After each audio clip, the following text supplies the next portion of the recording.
Well, it's here. This Saturday, the XFL begins, and who better to come on than the man, the myth, the legend, XFLJim, who has to feel you have to feel like a kid with Christmas just right around the corner. It's like, what is it? It's December like 22nd for you right now, and you're just amped up for Christmas Day, aren't you? Have you ever gotten prepped for a bender? No, I'm just a champion. I just go straight in, dude.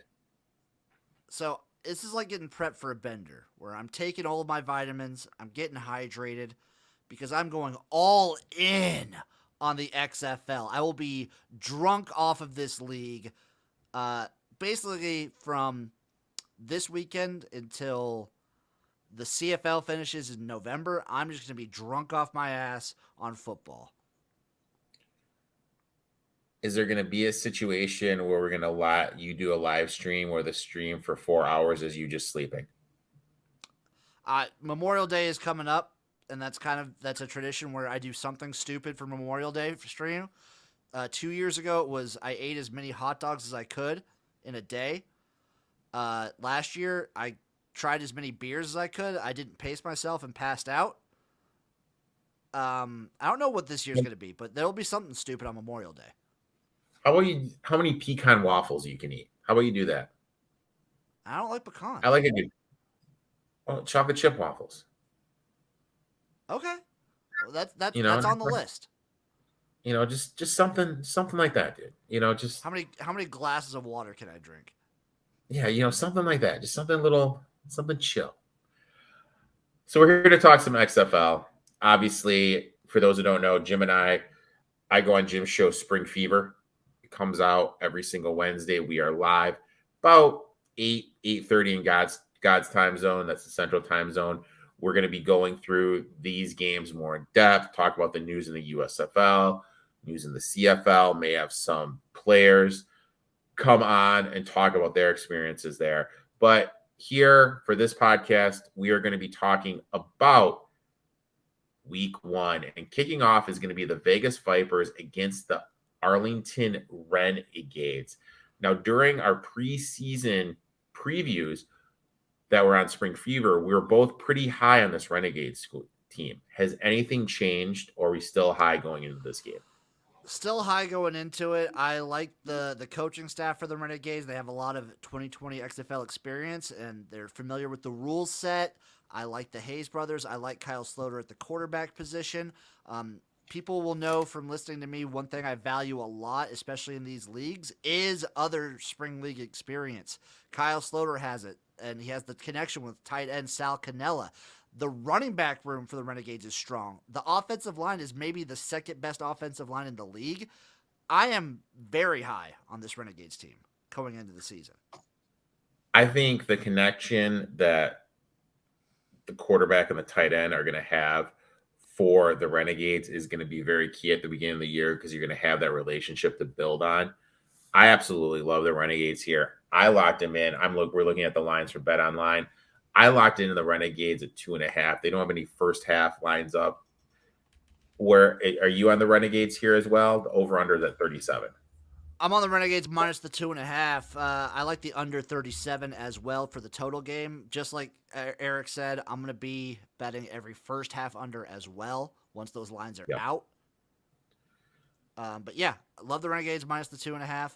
I like the under. I got them at -2, just so everyone's aware. So yeah. You're sharp, dude. Razor sharp. So let me ask you this: is there a buying? Go ahead. No, go ahead. I'm sorry. No, go ahead. My little tout was I got all the favorites. I got all the teams at the 2. I didn't do the 2.5. I beat the hook. You beat it. So my thing is this: what number is too low for a first half under in your eyes? 14.5. I was gonna say 14. So if I see like 13.5, I might take it to There is one game where I will, whatever the number is, I'm gonna take it. There's one Whatever. game on the Anything. slate that no matter what the first half under is, I'm going to take it. So, but we're both in agreement. Renegades minus the 2.5. You're on the under 37, and both of us more than likely will be on the under in the on the first half as well. Yes. These leagues have sharpened up though. I went back and looked at some historical stuff. They're insane. These leagues are getting sharp with the totals and the spreads. Like they were going nuts back in 2020 in hindsight. I mean, they were like in the 50s. Yeah, The those first half totals were unders, like in the 50s. The spreads were at like 6.5 or whatever. It was nuts. even for the AAF a couple years ago, they were just absolutely insanely high. Yeah, it was And wild. everything went under. Next game, Orlando Guardians, Houston Rednecks. Line is at 2 over under 35.5. I mean, I like the Roughnecks here, flat out. Guardians, we don't. So only one team has confirmed a starter for Week 1 at the quarterback position, but signs are pointing for the Guardians to be starting Paxton Lynch over DeAndre Francois. And I do not like that move. For anyone that paid attention to the USFL show that me and Eric would do a lot, Paxton Lynch was not great for the Michigan Panthers in the USFL. And I don't think he'll be great for the Orlando Guardians either. The Roughnecks are a team that I'm high on them. They have a good defense coupled with, on paper, the potential for an explosive and exciting offense, which this team kind of has the ability to. If all the pieces align for the Roughnecks, I think they're the best team in the league. And they got Wade Phillips, who's a phenomenal defensive coach. I think you hit everything on the head. And my cap for this game is easy. I'm predicting Paxton Lynch to be the starter against a Wade Phillips defense. I'll take the Roughnecks.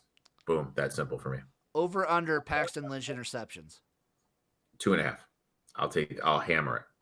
I'll take hammer the over. So I'm looking now. I'm looking at the totals for Week 1 for all the 3 spring leagues. The AAF in the 50s, the XFL in the 50s, the USFL in the 40s, and now the XFL in 2023 in the 30s. So they're sharpening up. The books are learning. But also, this comes to a thing. Like, let's rewind to when the XFL first came out. Gambling wasn't as big as it is now. Gambling is so mainstream right now, if everything. Yes. Because it is, these books have had to sharpen it up. It used to be in the past, like, hey, you know what? We got to put these lines out, Bet Online, Heritage, Bookmaker, whatever. They're putting stuff out and they're just not doing it because people aren't betting it. Now people are betting it because betting is more mainstream. This is on...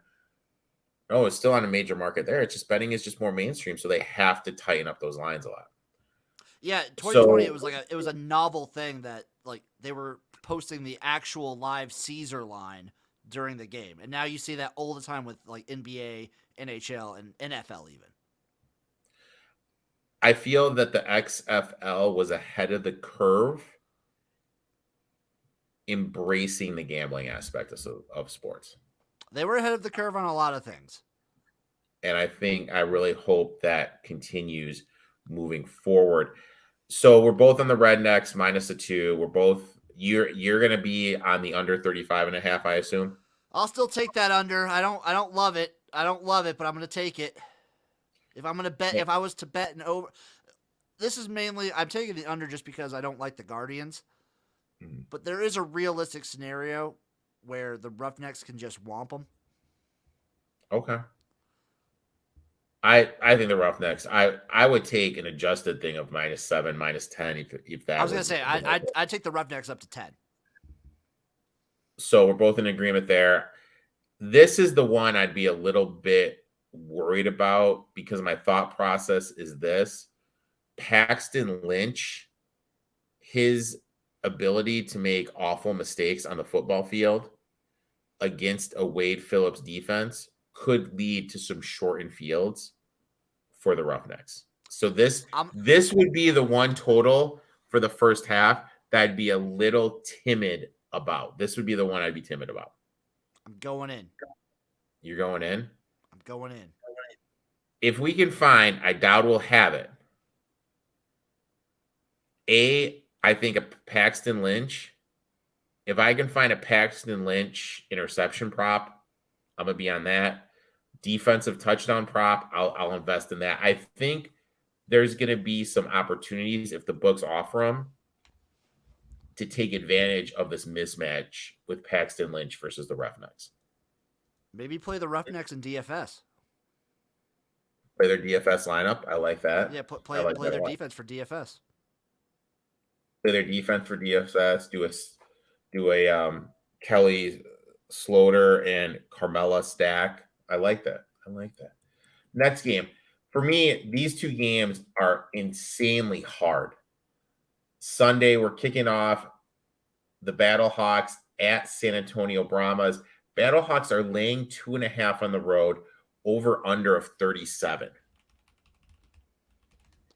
And this is my thought with this game, and just hear me out. San Antonio, no matter what it is, have it be UTSA, have it be the AFF team, people in San Antonio show out in the Alamo Dome, and it's loud there. Do you feel that the Battlehawks, because this is going to be their first road game, first kind of time playing, new system and everything, could we see some issues with the timing, and that could lead to them losing this game? You could, but I alluded to it earlier. There's one team that has announced a starting quarterback, and that is the San Antonio Brahmas, and their starting quarterback is Jack Cohn. And I don't know if people followed Notre Dame or Wisconsin in college football a lot. Jack Cohn does not instill confidence in me. I agree 100%, but I think the if Brahmas this defense wasn't will week show one, out. if this wasn't week one, I would agree with you. But it's week one, loud place to play. I'm just worried. I'm going to bet the first half under in this game, hands down. But after that, I'm not doing anything because I can't really get a feel from it. And you know me, anyone that's listened to anything that I do, I don't lay points on the road. It's just something you know what? People are born and they have certain beliefs. I believe that you don't lay points on the road, and that's just what I do, and I don't bet it. So, I'm out taking the Battlehawks. I don't trust the Brahmas, but I will take the under. I'm taking the under 37, going to take the first half under, and I am laying points on the road. I am fading the Jack Cohn-led Brahmas in week one. Jimbo, you got bigger balls than I do, my friend. You got I'm bigger probably balls. going to fade the Battlehawks like week 2 or 3, though. Back-to-back road games is tough. And then once they go back home, I think this is the team where there's going to be some value betting futures in a couple weeks because they do have, 4 road games in a row on the road? Yeah, 4 road. I think week 4, they might have 3, maybe. Okay. They either have 3 or 4. It's the scheduling conflict with the Dome was insane. So I think there's going to be some value in a couple weeks betting the Battlehawks. And the last game, the Sea Dragons against the DC Defenders. And we've seen some movement. Sea Dragons were actually the favorite. Now we've seen some movement where now the DC Defenders are laying 1.5 with the over under 36.5. Another game where you just kind of look at these rosters and I look and I'm like, okay, DC Defenders, very deep, a lot of playmakers on it. But on the flip side, Sea Dragons have arguably the best quarterback with the most success in the league starting in Dianucci. And they have Josh Gordon, who at one time was looked at as the next big wide receiver coming up in the league, who has set all those records. So name recognition, this team is high, and they also did well last time around, but the roster is a lot different. Where's your head right now? Oh, this one's tough for me. We've talked about it a lot. The Sea Dragons, on paper, should have extremely efficient and fun and good offense. The defense leaves a little bit to be desired. If I were going to pick one over, this would be my over game. But I'm not picking any overs. I'm still on the under. I like the Dragons. I like the Dragons outright. The defenders, to me, I think they're fine, but that's kind of where I have them. They're just fine. They're an all right team. Just all right. They're all right, and I don't think anything special of them. DC's an underrated crowd. That's an underrated home field advantage, I believe, if it's going to be similar to 2020. But I think the Sea Dragons are just set up better. I like their coaching staff better. Yeah. I just don't know. I think would it surprise you if the Sea Dragons won this game by 14 plus? No, but it also wouldn't surprise me if they lost by 3. Well, it wouldn't surprise me if they won by 14 or lost by 14. I think if they lost by 14, that would surprise me. I don't see the DC defenders blowing people out. Really? Yeah. I don't know. So it's probably going to be Jordan Ta'amu starting. And I love Jordan Ta'amu. And people love sucking his nuts. But like we saw in the USFL, if the offense isn't catered to him, he struggles. He struggles a little bit. And he was good. He's a good player. He's got a lot of talent. He's got all the measurables. He can run. He can throw pretty dang well. But I don't think he's this like ultra mega quarterback that a lot of people hold him up to be. He doesn't elevate the team. I don't think he's as good as other people say as like you are. I think they made a mistake. I think they should be starting my boy King. I think King in the overall product brings a little bit more to the table with what he is able to do. So just to confirm, let's rewind for the people. Jim and I are both on the Renegades minus the 2.5. We're both going to be on the first half under, and Jim is actually going to be on the under 37. Correct. Next game, we're both going to be on the Rednecks minus the 2, both going to be on the first half under, and Jim's going to be on the under 35.5. Correct. Battlehawks against San Antonio. I am taking a pass on the side. Jim's going to be laying the 2.5. We're both going to be on the first half under, and Jim's going to be on the under 37. The nightcap. I am passing on the side.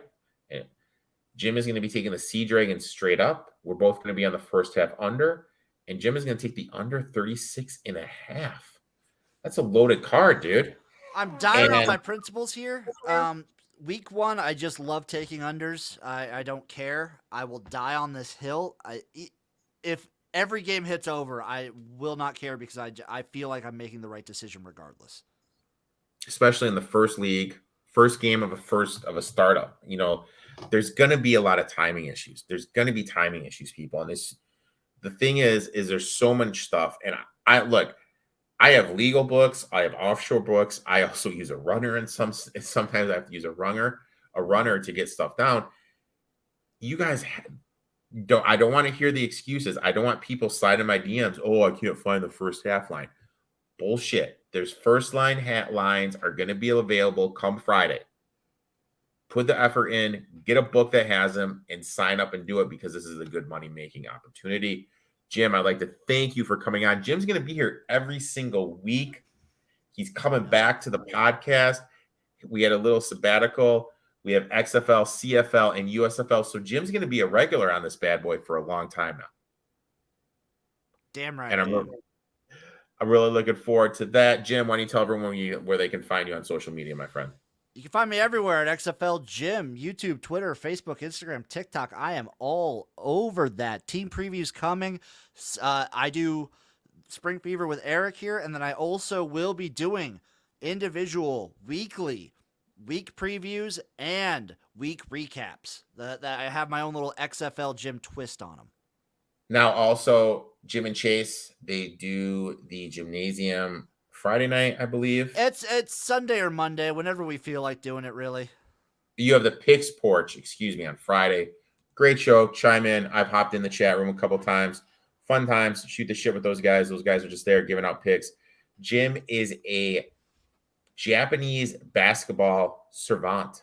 I am on my way. I am on my journey to becoming a Japanese basketball sharp. You know what? And that's why I love you, my friend.